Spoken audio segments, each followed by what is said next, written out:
And thank you for sticking the pace. It's quite a pace this morning. It's a lovely warm morning, but I think we're beginning to feel very warm at this stage. So bear with us. And part of that is the advocacy and the passion generated in the room. And you know, it's a fantastic experience to see the people who work with the most vulnerable. So thank you for that. Our third panel is about empowering Londoners to live healthier lives. If you're in one side of the room, you'll think that's about everyone should take responsibility for their health and get on with it. If you're in another, it's how can we actually enable that to happen?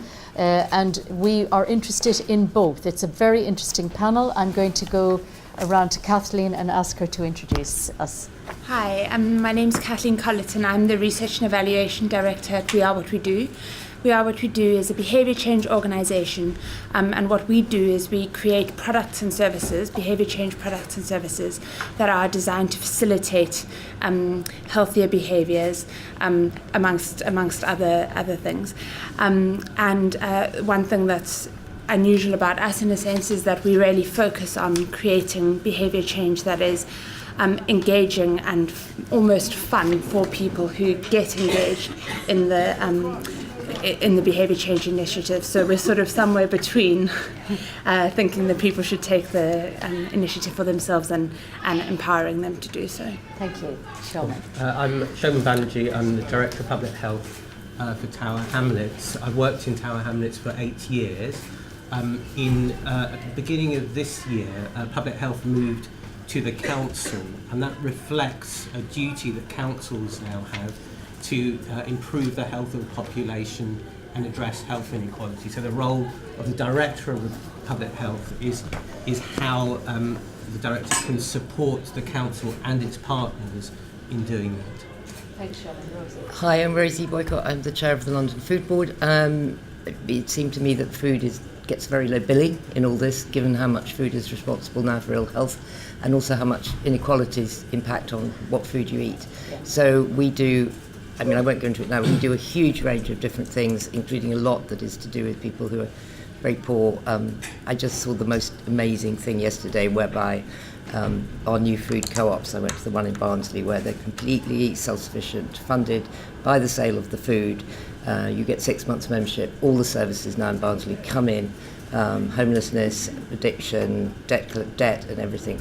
We've got our first one opening in Walthamstow. We've got the money to start another 8. And they're really revolutionary because you do not depend on the charity or the government or anything in order to provide this. And so I'm very excited about that. But we're doing a lot of exciting things, and I'm very glad that food now has a representation on this, because it didn't to start with, which, as I say, I'm always amazed that hospitals still serve terrible food, etc. We're into food in this commission. And we did a great project with Mike too. Yeah, thank you. So it's good. Well, that's a good intro for me. I'm Mike Morris, and I'm the Vice Chairman of the charity Alexandra Rose. This is an old established royal charity set up by Queen Alexandra in 1912 to raise money to help the needy of London. And what we're doing, and the reason why I'm here today, is to talk about a project that we're running in 2 boroughs, not unfortunately Tower Hamlets, but Hackney and Greenwich, to provide the means by which families on low incomes can access healthy food. And I'm really anxious to talk about that when the time comes. We look forward to it. Thank you, Mike. Hello, I'm Ella. I work with Kathleen at We Are What We Do. One of the projects we're working on at the moment is a healthy fast food project for young people. We're particularly focusing at the moment on Newham, Tower Hamlets and Camden. Thank you very much, Ella. Thank you. My name's Steve Smith. I'm the Public Affairs Manager for England for the Royal Voluntary Service. We are a voluntary organisation that's 76 years old this year. We have 40,000 volunteers providing support to 100,000 older people every month. Our main ambition is to try and keep older people at home independent as long as possible. We do that through a range of things, through community transport schemes, lunch clubs, Meals on Wheels, biggest provider of Meals on Wheels in the country, home from hospital schemes, so they don't bounce straight back into hospital again. Anything that they need that keeps them independent in their own homes. Thank you very much, Steve. Welcome. Claire. Hi, I'm Claire MacDonald. I've got a title today because I don't normally have one, behaviour change and engagement, which is great. I'm independent and I work across the NHS, public health systems, charity and private sector, not by design, but more by the changes in the NHS system. Don't necessarily fit wearing one hat and look at multiple methods of interventions around behaviour change and also disease areas, which gives me a wonderful broad perspective, working regionally, nationally and internationally. Thank you very much, Claire. And Simon. Thank you. Simon Burkett, founder and director of Clean Air in London. Levels of the most dangerous particles in Tower Hamlets average over 70% more than the World Health Organization guideline. So this is a big issue for Tower Hamlets and London and more widely in the UK. Thank you very much, Simon. Rosemary, welcome. I'm Rosemary Gillespie. I'm the Chief Executive of the Terence Higgins Trust. I've just been in post a few weeks now, so still quite new. Terence Higgins Trust is the UK's largest HIV and sexual health charity, and we work in 3 areas predominantly. We work to reduce undiagnosed HIV and prevent other sexual health challenges, and we work predominantly on testing, prevention and early detection. We also work through our commission services and through our charitable services to support people affected by and living with HIV and help them to manage their condition. And we also act as the voice of HIV and the broader sexual health arena, campaigning the governments across the UK, in the media, and also to challenge discrimination and stigma in the public zeitgeist. Thank you. Sam. So I'm Sam Morgar. I'm the Chief Executive of Age UK London and work with 26 Age UKs across London who deliver a whole range of services to older people, from hospital discharge, care navigation, befriending, information advice, advocacy, a whole range of issues. We also work in Age UK London with 420 older people's organisations, some tiny ones, some bigger, to get their voice of change on people's agenda. Because we know one thing for sure, that things that work start with people themselves. They know the solutions, they know what they want. I live in East London, so East London's in my heart, and I've worked in Barking and Walthamstow, and know those areas very well. But now work across London with many older people's organisations, many strong people wanting to make a change, and I think it's the change is there for the taking, with the voluntary sector at the heart of it. Absolutely. Thank you, Susan. My name's Susan Paul. I'm the Managing Director of the First for Health Group, which is a federated group of GP practices in the London Borough of Newham. I'm here today representing the First for Health Federated Practice Project, which involves 23 GP practices in Newham who are working to serve 134,000 patients, and to look at and talk about the innovative projects that we've been involved in, including Well London with Mavis here, and things like GP Champions for Youth, looking to actually actively engage populations with their GP practices.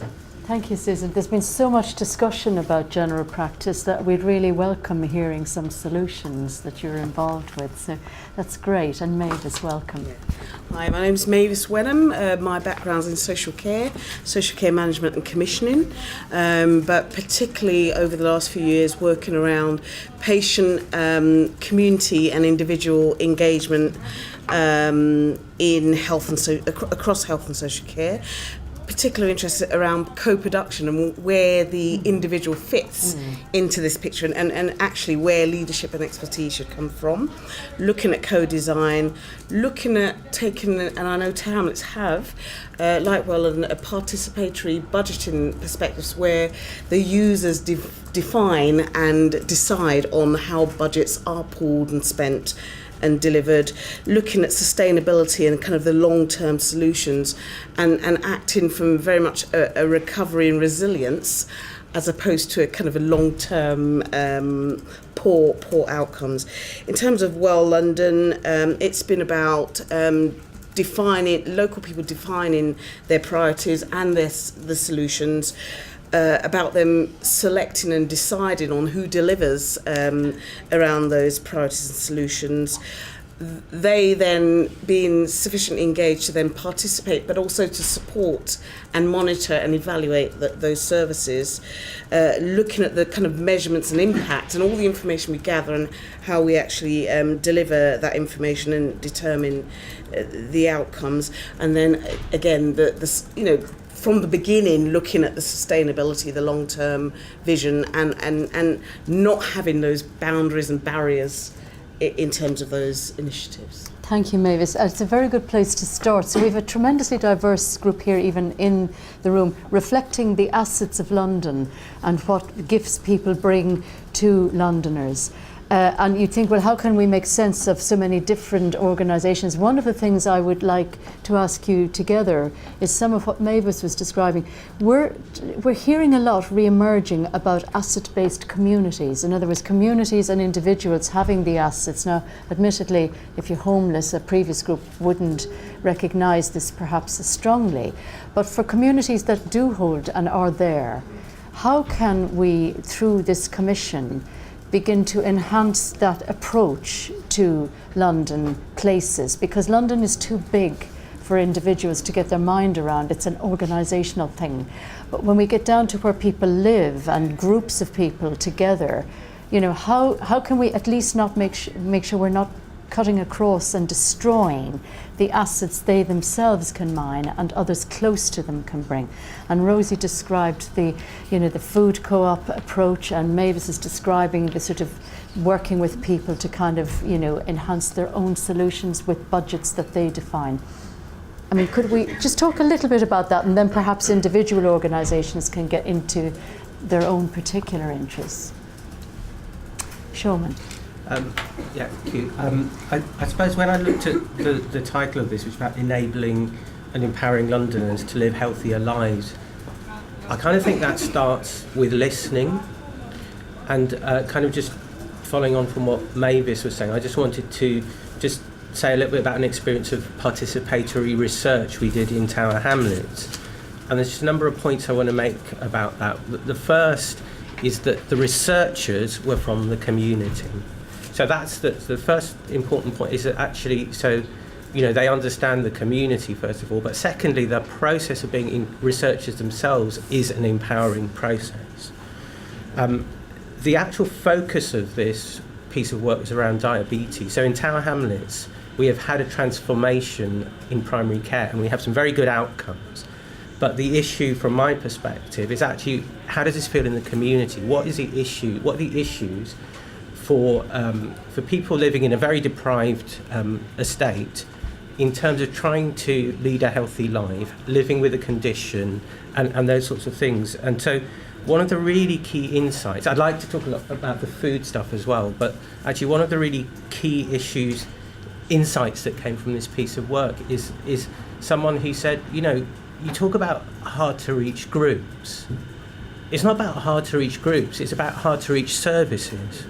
And so the insight, what I get from that is that we often, talk about how we develop services, how we commission services, how we get user involvement, and it remains tokenistic.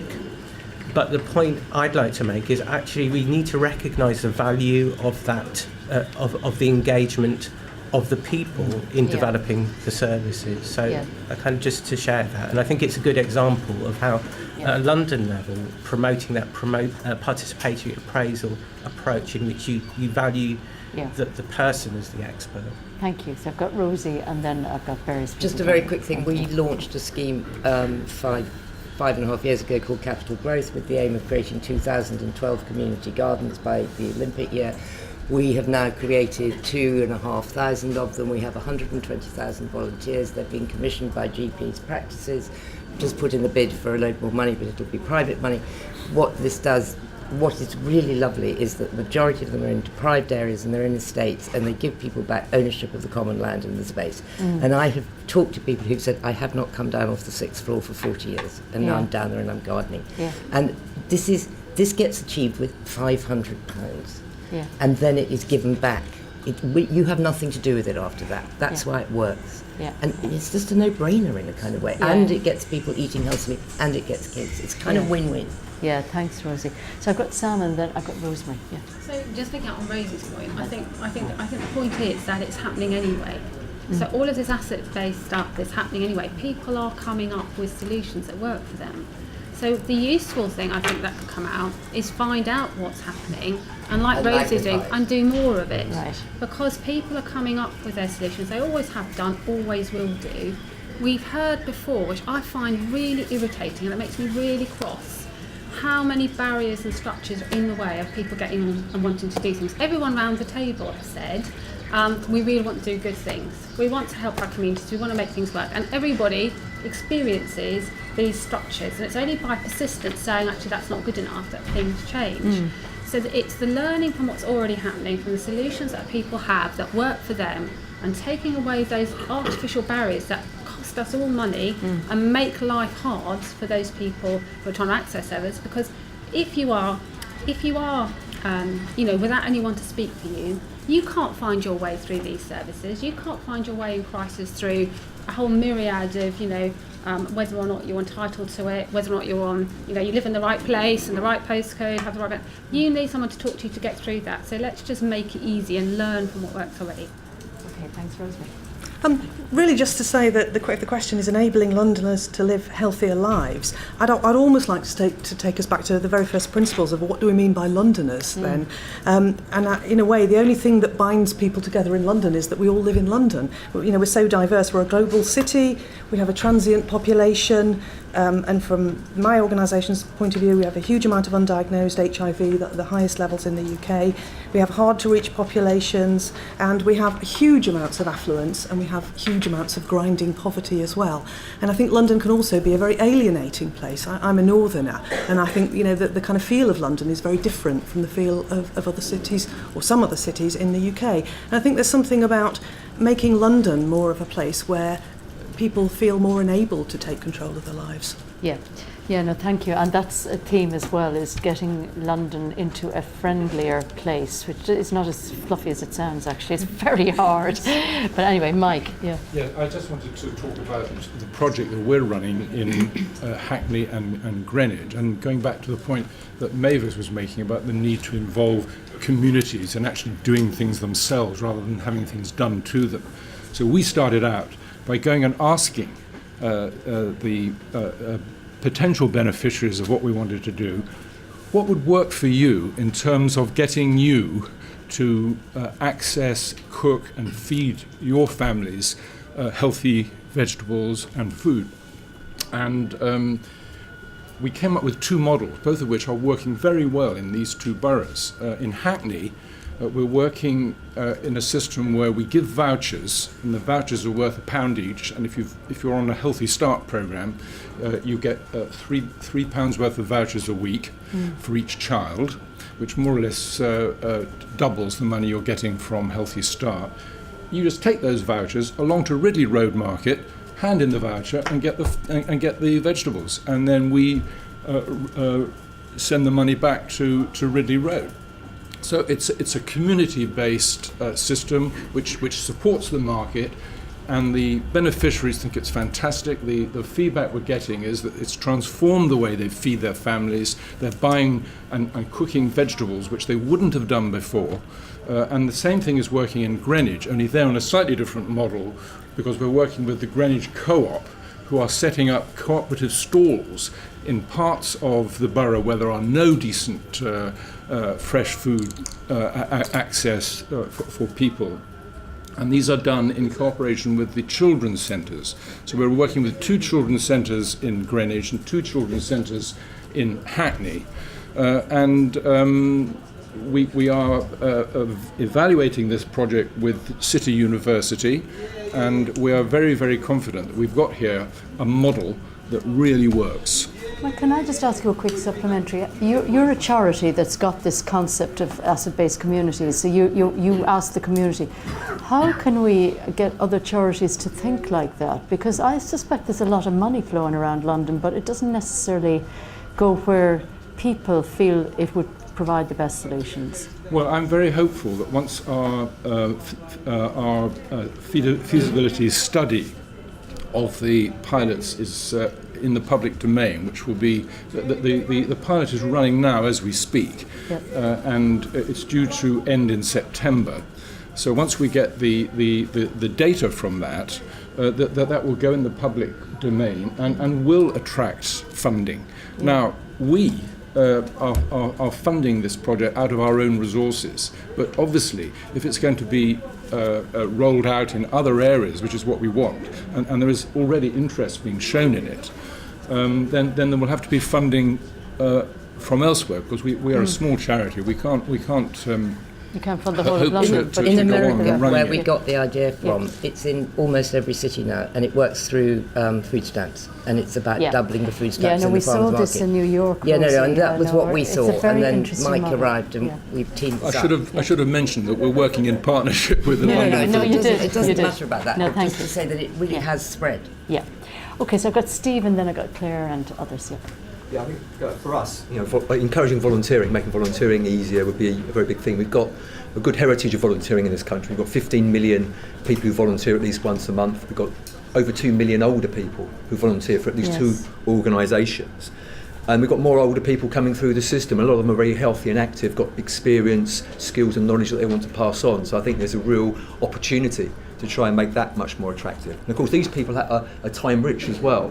They're not the 15-minute flying visit. They've got time to spend with people. Because one of the things that we're most concerned about, and I think we may come on to it, is the epidemic of loneliness and social isolation for a lot of older people. And that's what our core services are all about. But often we get very good outcomes. But it's very, very hard, for service managers to then provide the evaluation in the type of terms and detail that commissioners then want. Because the commissioner wants the evidence to show that it's going to save money and everything. It's very difficult for somebody at the other end to provide that exact evidence. So then it doesn't get scaled up or rolled out. And this is a major problem, that we need some sort of easy system which we can actually do simple evaluations that actually commissioners want. Yeah, it's a good point. Claire? I'd like to kind of change this debate a little bit, because obviously local is incredibly important, but I think we're talking about London, so we need to talk about scale, and we need to talk about the private sector. So pretty much all my behavioural change interventions are now funded by the private sector, or they are dependent on the private sector to be delivered, because it's about getting interventions timely with an ask that the public can follow. And that's not necessarily the NHS, because their posts are the sickness bookkeeping, they're further down the field. So, for instance, I'm running a maternity project. It's as soon as you're pregnant, ASAP. The idea is tell your GP. I am solely dependent on Poundland and Superdrug and all the other private sectors, because we've designed an intervention actually as a gatekeeper that appeals to them. It says ASAP, tell your GP. It's a private, it's got a little leaflet, it's directional, and it's only asking them to do that. Namely because the NHS spent years using pharmacies to put a very mixed message healthy pregnancy leaflet in. But we've discovered that Poundland in Wood Green sells 300 a week and a pharmacy sells 2. And your pregnancy tests are 99p or 2 for £1. So it is listening to the organisations, but working at scale with the private sector. We've got 71% coverage now of all pregnancy kits in London now have the accompanying leaflet to go to your GP. Midwives want to string me up because they'd rather, they said, go and see a midwife. But we listened to the people and they couldn't identify who their midwife was. So the GP was the first port of call. And we do need to continually listen to the customer, because midwives will say, oh, it's a really good opportunity to tell them about drugs and alcohol and smoking. And they're going, whoa, they just peed on a stick and found out they're pregnant. Big enough news for the moment. We need to direct them to where they can receive help, and not everybody wants to continue their pregnancy. But so it's now it's completely funded by MSD Pharmaceuticals, so they're giving us £300,000. There's me and a couple of project managers floating around London, but it's about us doing a little bit, connecting our NHS colleague, working with BPAS, the Pregnancy Advisory Service, but making sure the retail environment has the kit. They love it. It's a nice NHS thing that hangs over their banner. So I think we do need to think about how we work with the private sector a lot more, and also how we work at scale. And that means at local interventions we could stop tweaking it and making it and sticking a badge on it that says I live in Penge, but I live in London. And if I go into Superdrug, they're not going to stick a Penge sticker on it, as opposed to going into Clapham. Yeah, so that is the thing about working with the corporates, is they like to do the bigger scale anyway. Well, that's where the economies of scale do work. They kick in. We can do it cheaply. Yeah, absolutely. Really, really fresh perspective. Showman, and particularly anyone who hasn't spoken already would like to. Yeah, sorry, Simon, and then come back to Showman. Yeah, Simon. Thank you. 25 years of the 30-year increase in life expectancy in the States in the 20th century was from improvements in public health, not advances in medical science. And I think the World Health Organization published a very sensible, very helpful piece of evidence recently, 2 months ago, which made very clear that exposures cause impacts and outcomes. And they said, for example, for outdoor air pollution, that 40% of the outcomes are heart attacks and 40% are strokes, 11% COPD and so on. So let's be very clear that exposures, impacts cause outcomes. For example, we need a sort of campaign to build public understanding about air pollution but other public health issues. Does anyone in this room other than me know that there is a smog episode underway, which is the first serious smog episode since the Sahara dust episode? By Sunday, vulnerable people ought to consider reducing activity in London if they feel symptoms from that. If we don't tell people, we're not even making a start on this. And I think Public Health England made a very helpful start a month ago when they issued 3 announcements. And in England, there's a widespread moderate episode this weekend and high in parts of West Midlands on Monday. Yeah, thanks, Simon. And I mean, this is close.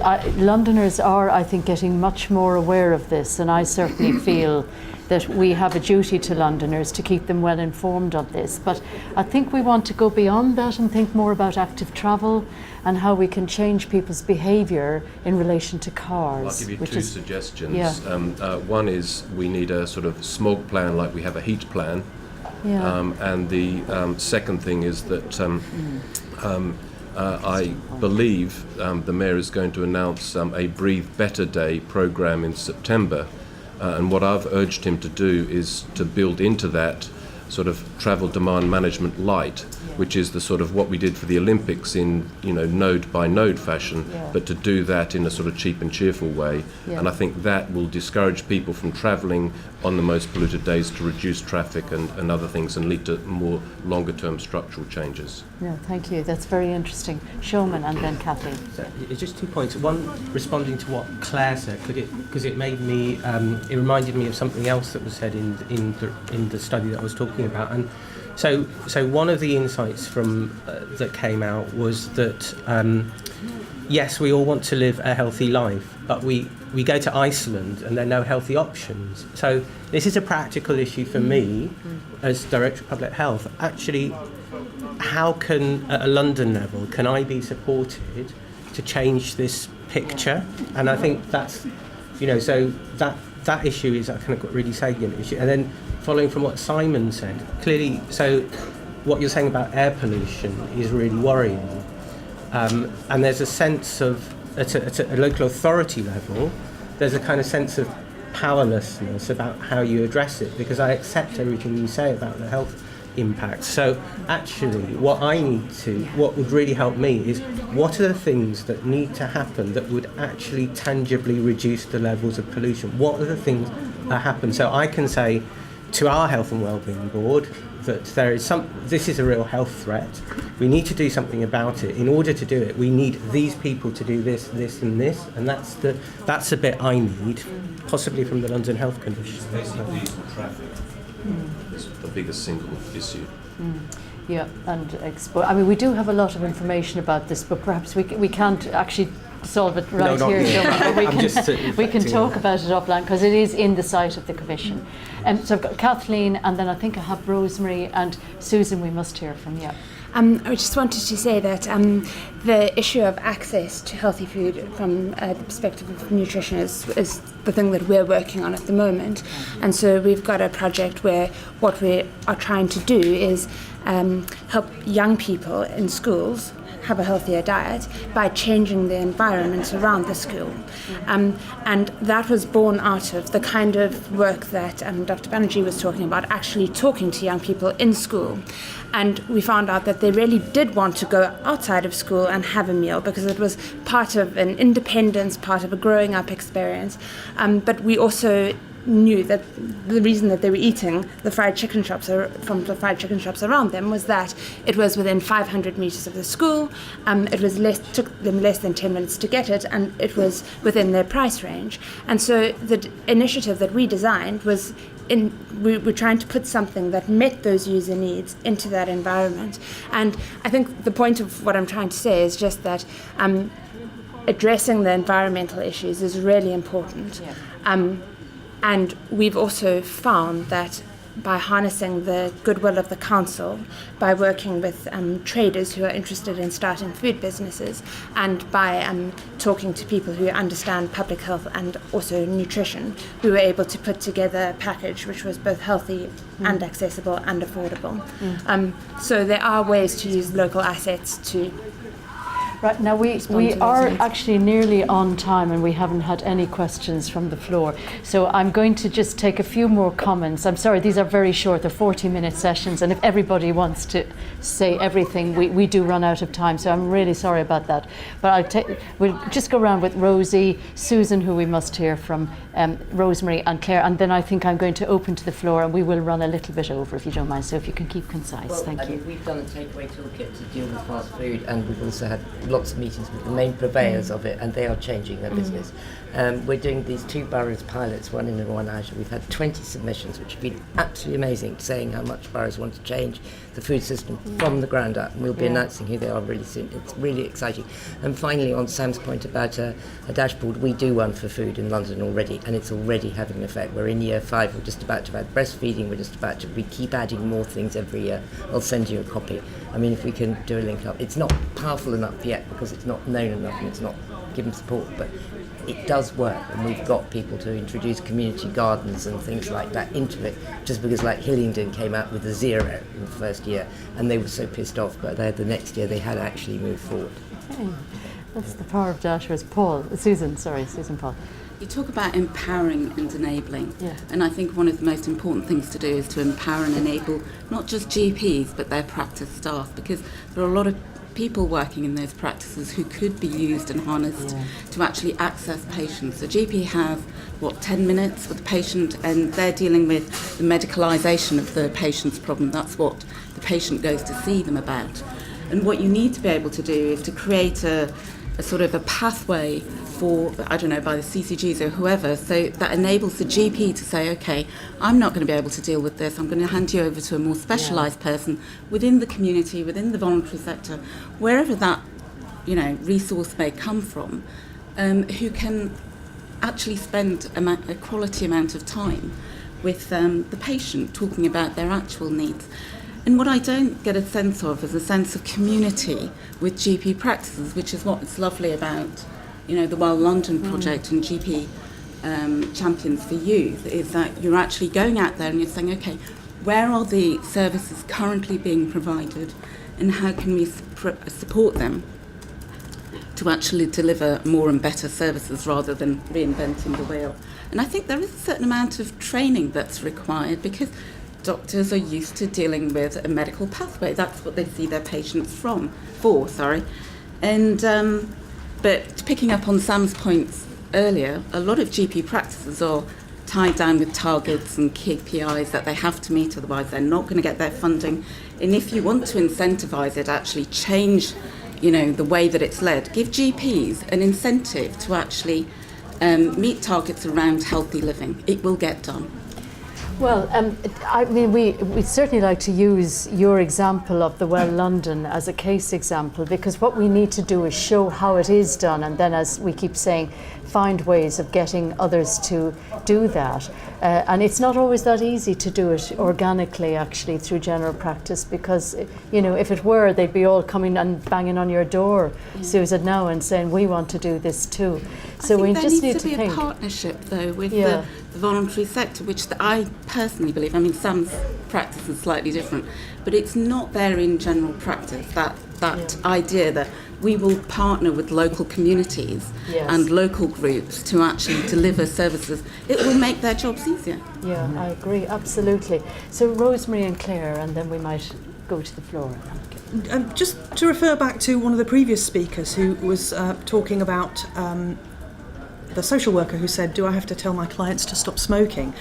In a way, I think this is the metaphor really for a real opportunity. It's not about telling people to stop smoking, it's about sort of real opportunities for greater collaboration across a whole load of agencies through brief interventions, rather than sort of saying, yes, you have to stop smoking. It's almost as a matter of course, would you like to stop smoking, and how could we help you to stop, and could we refer you? And certainly in HIV and sexual health, GPs, a whole education, all organisations across the system, there are great opportunities for creativity, particularly amongst high-risk groups. Would you like an HIV test? Can we give you some condoms and lube? Would you like to have some support to change your behaviour around drug taking at weekends that leads to high-risk behaviour and that kind of thing? I think agencies have a real opportunity to work together with brief interventions that can have a huge amount of impact.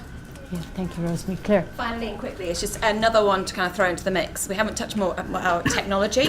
So 5 of the project, well, I run a part of the DH project funded SBRI Innovation Technology Project, and it came up with 5 proven obesity and alcohol apps, for want of a better word, or innovations using technology. They're working, they're sustainable, they're evidence-based, but so the companies are very happy because they're going to make money out of this, and for those people who will buy their $1 app, it's great. Trying to make it work within the primary care system, it's hell and high water. So it's in functional things like, how do we buy an iTunes account? How do we prescribe The Walk, which is an audio book, but you can only listen to it if you walk? So it reads the algorithms in your phone, it responds, and you then are rewarded by the story. Yeah. So, but these kind of interventions, Chimp Shop, which is an endless player game, it's shown, demonstrably shown a reduction in alcohol in really risky drinkers. But you're basically playing a game, and it's fun, and that's the main thing, because it needs to work for the intervention, but it needs to be fun, because otherwise it won't do it. Yeah. Trying to get that into the GP practice and going through the interface is difficult. I'm working hard, but it's difficult. Talk to Susan is the story. But actually, I suspect you know what we're going to say. There's an age thing here, so this is for the kids, and they'll find a way to get that. My 74-year-old father's got his iPhone, and it took him 4 years. He's an icon. First, but with the massive growth in London of owning smartphones, it's no longer what it once was. So. Yeah. Well, I think the kids will find ways of that if we can just find them to connect with the apps and maybe leave the GPs to get on with the sick patients, because that sounds fantastic stuff. But you're right, I mean, technology is something we have undermined in public health, and we're going to now look into how we can be cleverer about that. Now, out to the floor, comments or reflections from the floor for a couple of minutes. Yes, we have a lady down in the... Just say who you are, thank you very much, and we'll give you a mic. Hi, thank you. My name's Elisha, and I'm with the GLA working with the London Health Commission. And it's just a question about, this discussion here is about changing behaviours, and non-communicable diseases are going to be more, cause greater mortality than any other diseases. What on a bigger level, these are all isolated fantastic examples, what on a bigger regional level could we be doing to improve this overall? Is it better linking of all these great ideas, or is there something bigger that could be done to change it and change behaviour? So I think the question is, what could be done at a scalable level? I mean, we've heard about the corporate scaling up, but are there voluntary or statutory things that should be done? I mean, clearly air pollution has to be one of them, because we should be doing that Londonwide. But a few ideas about that. Yeah, Steve. In Leicestershire County Council, we're working with them on a home from hospital scheme. Now, the bounce back rate for older people is 16% within 28 days of coming out of hospital. Where we've got volunteer, it's not rocket science. They're just there. They make sure there's food in the cupboard, the heating's working, the lights are working. Someone just pops in to make sure they're okay. The readmission rate within 6 weeks is 7.5%. Now, you think you'd want people banging on your door for one of those, but it's really hard work to get that message out there. But they are there, and we'd love to be scaling those sort of things up. Okay, and Sam. So Yes, there is. I mean, I think hospital discharge is a useful example of a whole integrated care system that takes people out of hospital back into the home. And Age UK's in London working with 7 CCGs in West London with a common offer, explaining how that happens. It's an identical service, but it can be tailored to your own area. Those Age UKs are in the local community, so you get the local community and you get the scaling up because they're able to work across a large piece because we're connected together. So it is absolutely possible. In terms of digital, I would say, well, think again about digital, because actually people age 50, 60, 70, 80 are perhaps the fastest growing numbers of people getting online, and we've got whole programmes going on across London getting older people online, both to do useful things like shopping and insurance, but also to get their voices heard in democratic solutions. So if you're asking about what's going on locally, we're getting people online so they can get their voice heard. Great. Because they have got smartphones. That's really good news. Yeah. That's great news, actually. I'm still on the floor, so Alex. I just had one comment, which I mean, all these sound like lovely interventions, but we know from the health data that most of the non-communicable diseases, say obesity, for example, are deeply correlated with income distribution and wealth. The most empowering thing you can do for people is to create increases in their income and their wealth, and probably to narrow the income divide in our city. That would be the biggest structural intervention, which would give people power to change their own behaviour. Rich people go to Waitrose and have a nice time. Poor people get a food voucher to go and shop in the market. It seems to me not very fair, fundamentally. Taxing full-fat fizzy drinks, reducing the price of diet drinks. There's loads of things that could be done from a government central level. Thank you for that. So one last question from the floor, and then perhaps just a couple of reflections, but I do ask us to just keep, because I think we're here until 12, so we do need, the clients may need to use the facilities. So one last question, thank you. Hi, my name is Mary Smith and I work for Saving Londoners' Lives. We work in 500 London schools, and we're enabling and empowering young people to save lives, and I think we need to turn that around and think about it in this context and say that we're severely underestimating the power of young people, in my opinion. They are confident in using life-saving skills in our experience. Often we think adults should be stepping in and using these skills, and actually they're saying, I learnt this at school, I'm confident. They take control of the room and they're dealing with situations that as adults we're surprised about. So really, should we be empowering young people to make these healthy decisions, the pestle power that they have over parents, turn that round. Not, I want to eat McDonald's, I saw it advertised on the TV, I want to eat this because I know it's healthy for me, I learnt this at school, and actually turning it around and them educating their parents, really. Thank you. So Showman, Mike, and then I've got Mavis, who hasn't spoken actually, if we don't mind. So yeah, Showman, could we keep these fairly brief comments? Really Thank you. So it's actually responded to the first question. So in terms of what can be done usefully at a London or a national level, I think one of the things is around consistency of messaging. So the way that we're looking at how we communicate with the population in Tower Hamlets is like we're framing it around a life course, so you don't have all these different messages, but they're actually integrated around the person. So I think that might be one thing, but if there was a consistent message across London, we would adapt it locally. And so I think that's the second point I'd make, because we haven't really talked about it, is the importance of early years. And as we all know from Marmot, the early years are really critical. In Tower Hamlets, 10%, the levels of good cognitive development by the age of 5 are 10% lower. We've immunised everyone, but so the roots of inequalities are there. You might want to look at a London level about a pledge for every child that is born in London. London really cares, and we're going to make sure that their well-being and their emotional development is at the heart of what we do at London. So I think there is something really potentially powerful about that commitment to early years. And there was a previous session on children, Showman, last week, which was in a school actually, which I believe was excellent, and you were there. London Saving Lives was there.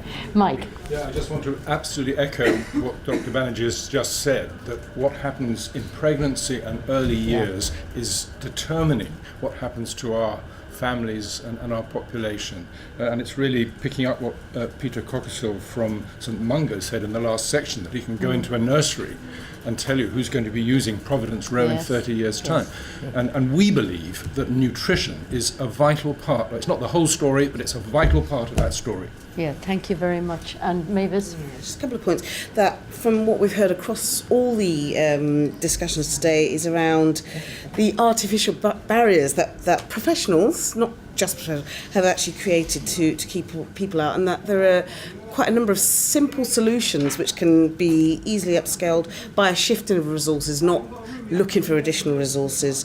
The intergenerational nature, I think, of projects needs to be looked at. So in Well London, we have Click for Health, which is young people, school children, teaching older people around how to use Skype, etc., to maintain contact with families abroad and to look for health information.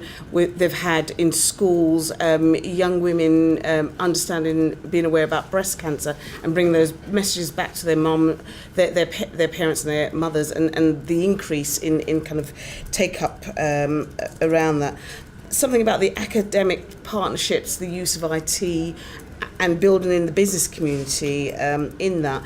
And I suppose for me, certainly coming from social care, is how long it's taken to create the dependence, and therefore how long it's going to take to actually engage and have that independence, that shared and self-care. So in a sense, I'm saying we're all responsible for being part of creating something, and it is going to take a long time. So again, it's back to that sustainability and a really long-term vision. You know, to do this is going to take 15 years, not let's fund for a year. So those are the things that are key. Thank you, Mavis. That's super. And I'm going to finish with Claire, and then Sam is going to have the last word. Thank you, Claire. From my experiences, the behaviour change is successful when it's simple and timely and delivered for the person you're trying to reach, the customer, the patient, whatever it is. But the only way that you get long-term evidence kind of behaviour change is, one, gathering that evidence and measuring something, because it only happens when it's measured. That's when we react.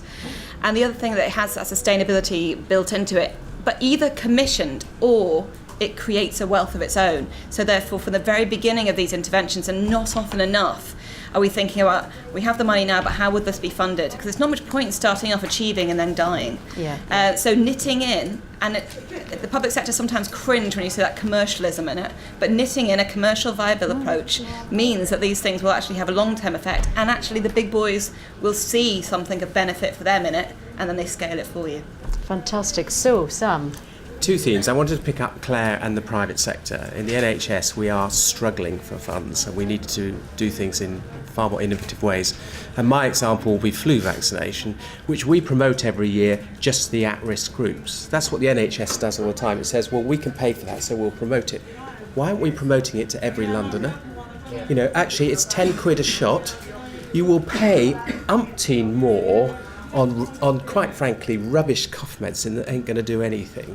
So there's something about actually how to engage with the private sector to come up with innovative ways and see our responsibility as much wider than this narrow NHS and what we've got money to pay for. The second theme I wanted to pick up was Mike Rosie and Showman raised it, and I always like to cite the fact that McDonald's is the healthy end of the market in Tower Hamlets. Actually, we've got 42 chicken shops per secondary school. And where one of my surgeries is, it's known as, not Mile End Road, Chicken Shop Mile. And actually, so how do we, on Len's theme, accelerate a change that you have done fantastically in small amounts? And I suppose the question to me is around planning. So actually, I see new buildings going up in Tower Hamlets. They have cycle racks outside. So what about something which says, actually, rather than have those spaces which, quite frankly, I call dog shit greens, around developments, because that's what they end up by being. Actually, why aren't they based on allotment gardens? We know there's a great shortage. We have got that into the London plan. All new builds have to have potential for community space in them. It doesn't always happen, but it is in, as Victoria will attest, it is. We got it into the London plan. Well done, Victoria. Okay. Well, we got it in, but I mean, it is there, and one can challenge it. That's my point.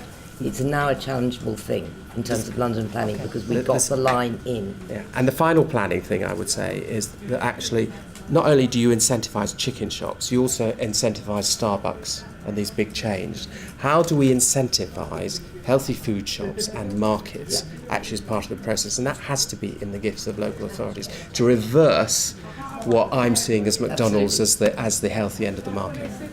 So this is amazing stuff, and I do know other folk around the table and in the audience probably want to say so much more about this. Do keep engaged with us. We can do this through the London Health Commission. It has its own website, it has its own social media tags and so on. So there are ways that we want to keep in touch with you, because I think we've just touched the surface this morning, but it's been a really interesting and very inspiring morning, and it remains for me to thank you all mainly for the work you do actually, and also to say that we want to use some of that information in the Commission's anticipation of where it needs to go for the next 5 to 10 years. And we'd like to invite you all to the opening of our first community supermarket. We'd love that. So thank you very much indeed, and go well. We look forward to meeting you again. Thank you.